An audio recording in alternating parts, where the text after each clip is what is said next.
semuanya, kali ini kita bertemu kembali untuk mengulas beberapa atau salah satu edaran yang baru saja terbit.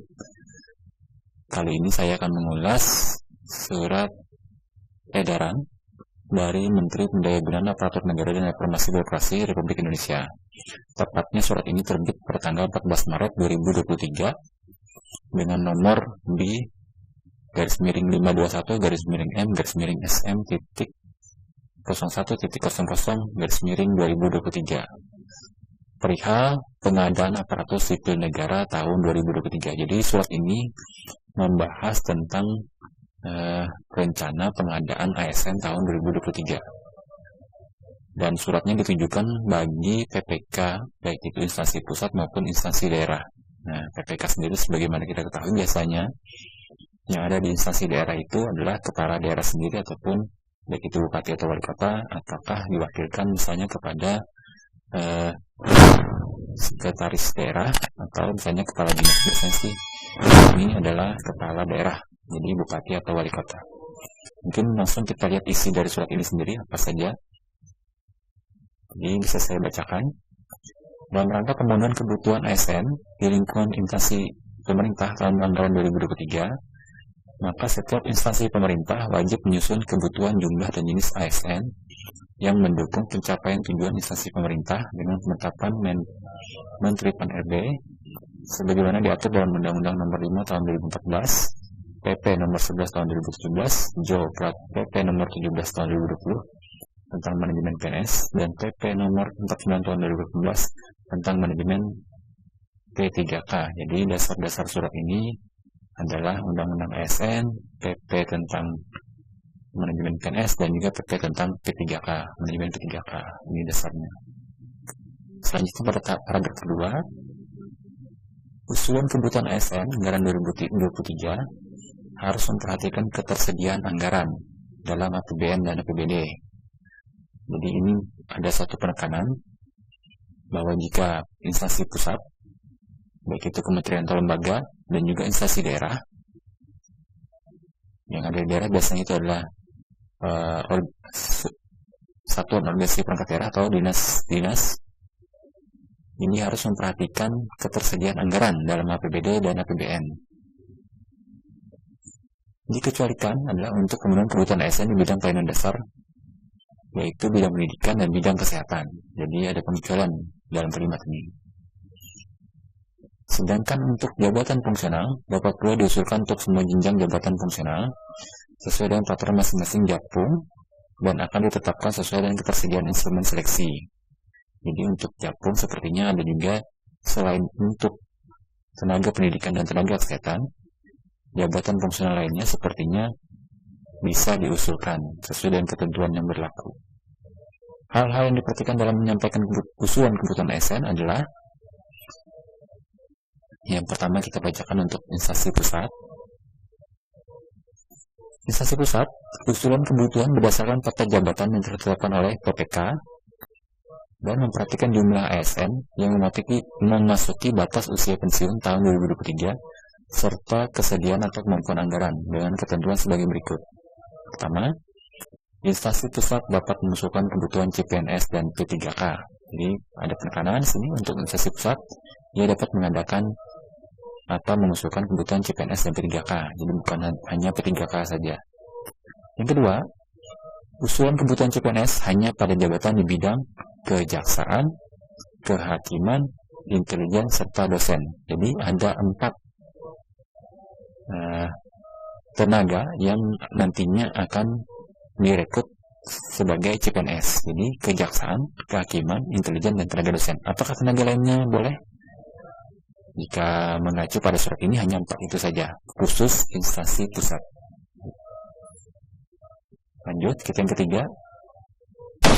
Merujuk pada huruf A, usulan kebutuhan CPNS untuk jabatan pelaksana berpedoman pada Peraturan Menpan RB Nomor 45 Tahun 2022 dan Keputusan Menpan RB Nomor 1103 Tahun 2022. Keempat, kebutuhan tenaga dosen sebagaimana dimaksud pada huruf A merujuk pada data kebutuhan dari Kementerian Dikbudristek. Jadi untuk tenaga dosen ada ketentuannya. Kelima, usulan kebutuhan P3K untuk jabatan fungsional berpedoman pada peraturan Menteri tentang nomenklatur masing-masing jabatan fungsional dan keputusan Menpan RB nomor 158 tahun 2023 dengan syarat kualifikasi pendidikan sesuai rekomendasi dari instansi pembina. Ini untuk usulan kebutuhan P3K dari jabatan fungsional. Keenam, kebutuhan tenaga kesehatan merujuk pada data kebutuhan dari Kementerian Kesehatan. Biasanya ini kalau dia memakai aplikasi dari Kementerian Kesehatan adalah aplikasi atau website dari SisDMK miliknya Kementerian Kesehatan. Biasanya di sana sudah ada data seluruh tenaga kesehatan dan juga kebutuhan yang diperlukan di seluruh Indonesia. Kita masuk pada instansi daerah. Jadi, apakah yang bisa diusulkan oleh instansi daerah? Nah, ini penting untuk diketahui. Usulan kebutuhan berdasarkan peta jabatan yang telah ditetapkan oleh PPK dan memperhatikan jumlah ASN yang memasuki batas usia pensiun tahun 2023, kondisi geografis daerah, rasio jumlah penduduk dengan ASN, rasio alokasi anggaran belanja pegawai, serta kesediaan atau kemampuan anggaran dengan ketentuan sebagai berikut. Nah, ini mungkin perlu kita bahas. Memperhatikan kebutuhan jumlah ASN yang memasuki batas usia pensiun. Jadi akan dihitung nanti berapa jumlahnya di daerah itu yang akan pensiun di tahun 2023. Nah, itulah mungkin yang jadi salah satu dasar pertimbangan pengangkatan kembali ASN nantinya. Lalu kondisi geografisnya. Misalnya geografis ini adalah apakah letak instansi yang diduduki tersebut atau unit yang diduduki oleh ASN nantinya, calon ASN nantinya adalah daerah terpencil atau pedalaman, atau perkotaan, yang manakah yang diprioritaskan oleh pemerintah. Rasio jumlah penduduk dengan ASN. Nah, jadi ada perhitungan misalnya dari pemerintah pusat sekian untuk jumlah penduduk itu, ASN-nya hanya sekian. Jadi jika telah melebihi mungkin tidak dapat lagi mengusulkan.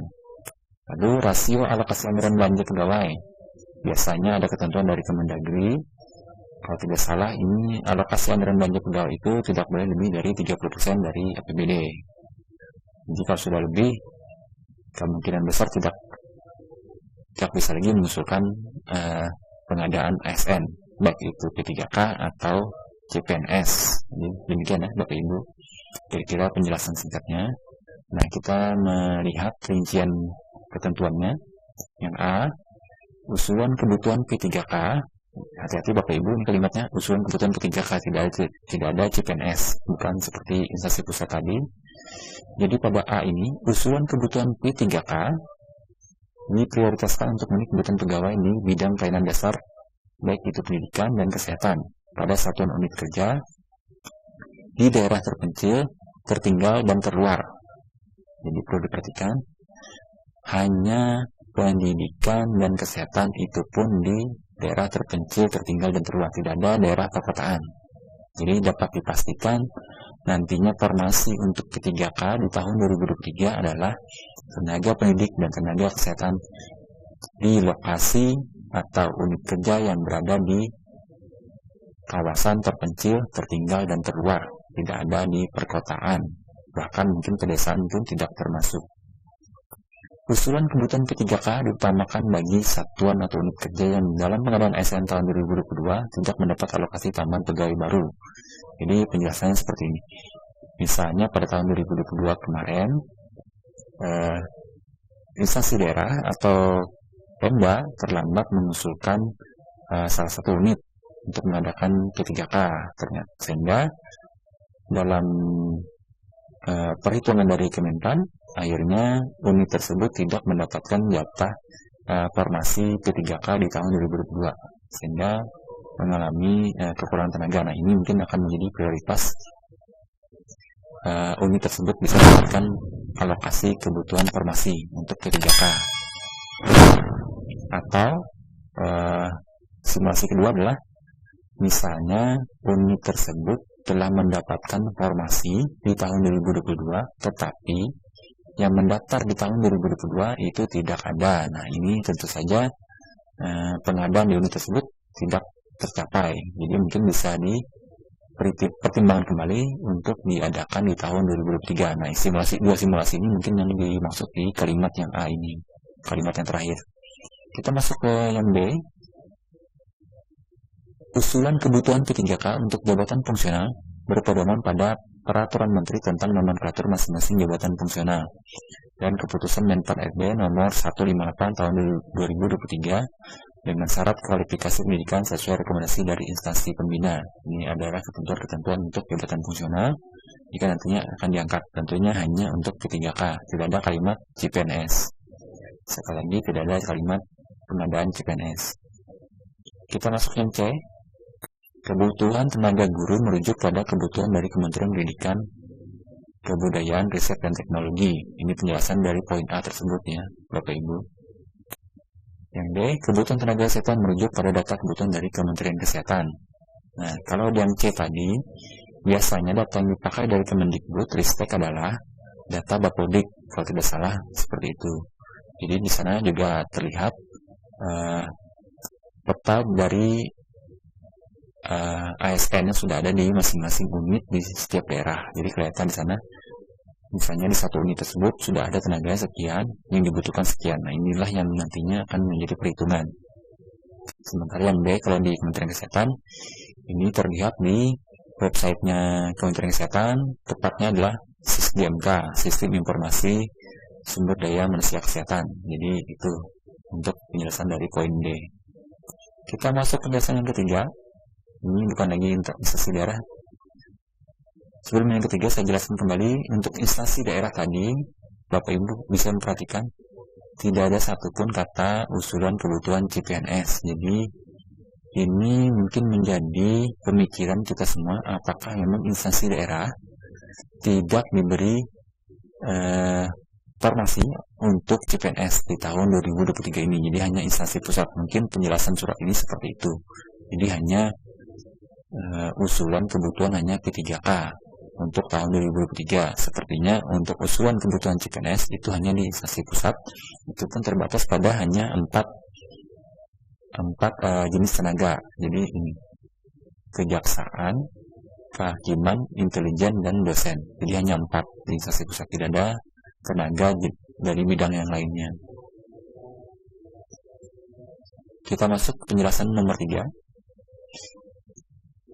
Instansi pemerintah mengusulkan kebutuhan ASN yang memuat data terkait struktur organisasi, analisis beban kerja, existing pegawai, jumlah usulan kebutuhan ASN, dan masa hubungan perjanjian kerja P3K melalui aplikasi e-formasi mulai tanggal 20 Maret sampai dengan 30 April 2023. Jadi nanti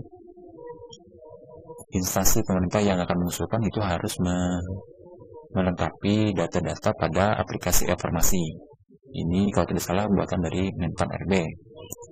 Waktunya adalah 20 Maret sampai dengan 30 April 2023. Yang nomor 4, ini penjelasan lanjut dari nomor 3. Instansi wajib melengkapi dokumen sebagai berikut. A. Tautan peta jabatan terbaru yang ditetapkan dan dapat diakses atau diunduh. Ini dalam peta jabatan tersebut terlihat nanti setiap unit biasanya harus membuat, atau setiap dinas harus membuat peta jabatan, mana saja yang sudah terisi oleh ASN, mana saja yang belum. Nah, nantinya Kemenpan akan menilai dari peta jabatan tersebut mana yang peta jabatannya yang belum terisi oleh tenaga ASN. Inilah yang nantinya akan disetujui oleh Menpan RB untuk diadakan pengadaan nantinya formasi di tahun 2023.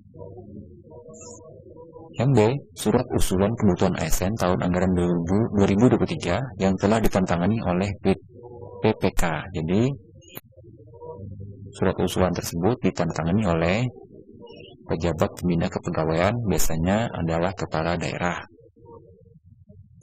Cetak rincian usulan formasi dari aplikasi e-formasi yang telah ditantangani oleh PPK. Ini ketentuan yang ketiga. Kelengkapan yang harus dilengkapi oleh instansi atau pemerintah daerah.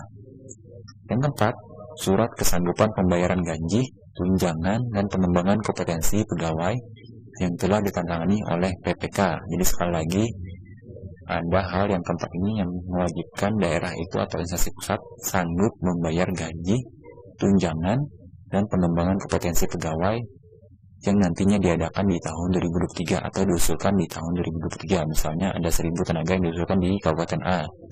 Jadi Kabupaten A tersebut harus menyanggupi pembayaran gajinya, tunjangan, dan pengembangan kompetensi. Jadi itu yang dimaksud di poin B. Kita lanjut ke poin kelima. Kelengkapan dokumen sebagaimana dimaksud pada angka 4 disampaikan kepada Menpan RB melalui aplikasi informasi paling lambat tanggal 30 April 2023. Jadi semua berkas-berkas tadi yang diminta oleh Kemenpan RB itu harus diupload di aplikasi informasi dan batasnya adalah 30 April 2023. Poin ke-6, petunjuk teknis mengenai tata cara pengusulan kebutuhan ASN tahun anggaran 2023 dapat diakses melalui aplikasi informasi pada periode pengusulan sebagaimana dimaksud pada angka 3. Angka 3, jadi ini penjelasannya.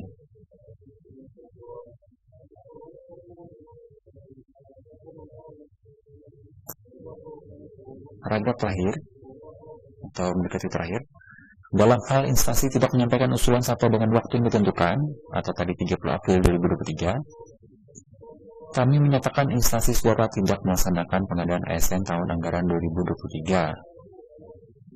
Nah, jadi ini penekanan yang terakhir dari Kemenpan RB bahwa jika daerah tidak ada mengusulkan atau melengkapi berkas-berkas pengusulan sampai batas waktu 30 April 2023, maka Kemenpan RB akan menganggap tidak ada pengangkatan P3K ataupun CPNS misalnya di instansi atau di daerah tersebut. Nah, apakah ini pernah terjadi di tahun 2022? Bapak Ibu bisa melihat ada beberapa daerah yang tidak melaksanakan penerimaan P3K karena mungkin hal seperti ini, jadi terlambat mengupload data-data di aplikasi informasi ataukah memang usulannya tidak diperbaiki. Jadi Kemenpan RB memang sepertinya sudah tegas jika tidak ada data atau tidak ada usulan, maka memang Kemenpan RB akan menganggap tidak ada pengangkatan di tahun 2023 ini. Nah, itu yang terakhir kalimatnya. Selanjutnya demikian disampaikan, dan atas perhatian dan kerjasama saudara kami ucapkan terima kasih. Jadi tertanda Menpan RB Abdullah Aswar Anas. Demikian surat dari Menpan RB nomor B521 tahun 2023. Bapak Ibu dapat mendownloadnya nanti di bagian video ini untuk penjelasan, untuk membaca lebih lanjut dan memahami isi surat dari Menpan RB ini. Demikian penjelasannya.